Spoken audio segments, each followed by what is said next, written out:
how's it going? Matthew Bailey Media here, and welcome to another, or I guess not another, but a 2024 TV show review. Now, this time it is going to be on a show that, honestly, I'm kind of surprised they even did this, and it's sort of like a thing that takes place in between a second and a third movie, which we haven't gotten the third movie yet, but it will be coming out later this year, which I will be reviewing. So keep an eye out for that one. But for now, I'm going to be reviewing the show Knuckles. Yep, this is the first ever spin-off TV show for the Sonic the Hedgehog franchise. We've gotten the two movies with Jim Carrey as Dr. Robotnik, and the way that went down I thought was insane. He is the best person to be playing Dr. Robotnik, and I cannot wait to see him in Sonic the Hedgehog 3, which it was confirmed. I'm not sure if I said this during my trailer reaction for Knuckles, but he is, in fact, coming back. And some people even confirmed it that were at CinemaCon a couple weeks ago, and he was seen in the footage. So yeah, Jim Carrey is back as Dr. Robotnik, and I cannot believe that actually happened. And we also got the news that Keanu Reeves is voicing Shadow the Hedgehog, so that's going to be interesting to see. But aside from that, we're talking about Knuckles. Now, Knuckles, as a show, I gotta say, was okay, to say the least. I mean, to be fair, Knuckles was still heavily featured in the show, but for some reason, it was mainly sort of a bait-and-switch kind of scenario.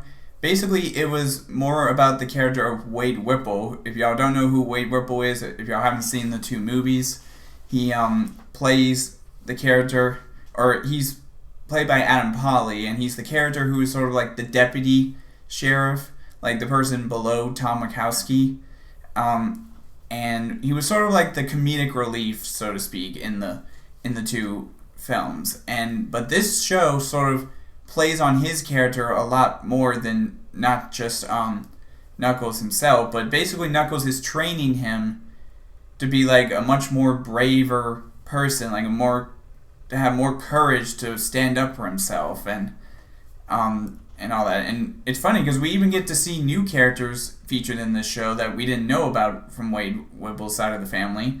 And those characters are like his sister Wanda, his mother, and even his father, who we find out left him and his family a long time ago when he was just really little.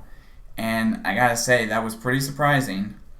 And we even get introduced to a secret character during that sort of the villain of the show, a guy named, just simply known as the Buyer, who apparently did work for Robotnik. I think, though, he meant the other. He didn't mean Jim Carrey's Robotnik. I think he was referring to the grandfather, Gerald Robotnik, who, because it sounds like he's been working for the government for over 50 years, it seems like. So that's an interesting situation.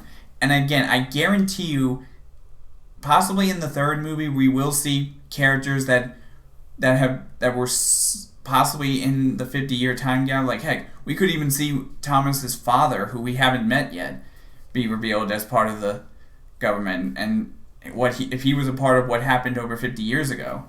So we'll see how that turns out. But again, with the Knuckles show, again, I thought some of the scenes were interesting. I mean, it's nice to see Sonic and Tails had a brief appearance in the very first episode, and so did Tiga Sumter as Maddie, who they kept referring to as Pretzel Lady. I like how they did that.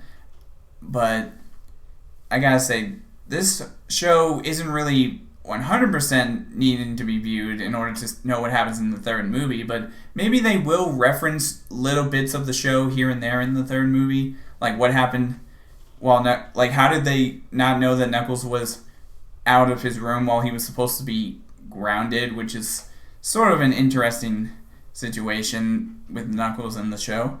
But it is revealed that Tom and Maddie actually decided to not just keep Sonic as their kid, but they even adopted Tails and Knuckles. But I'm not sure if Knuckles is still technically going to be living them. Again, I feel like the third movie will reference bits of the show, but I feel like it really doesn't need to be viewed too much in order to understand what happened or what's going to happen in the third Sonic film.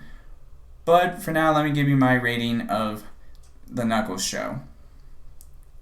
So, for my rating of the Knuckles show, like I said, I thought it was an okay show. I mean, I really wish it actually did focus more on Knuckles than the character of Wade Whipple, but I kind of liked the dynamic between the two of them.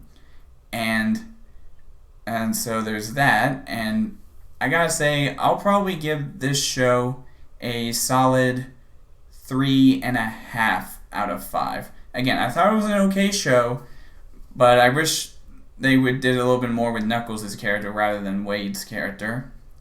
So anyways, that's all for now in this TV show review, and as always, I will see all you guys in the next video.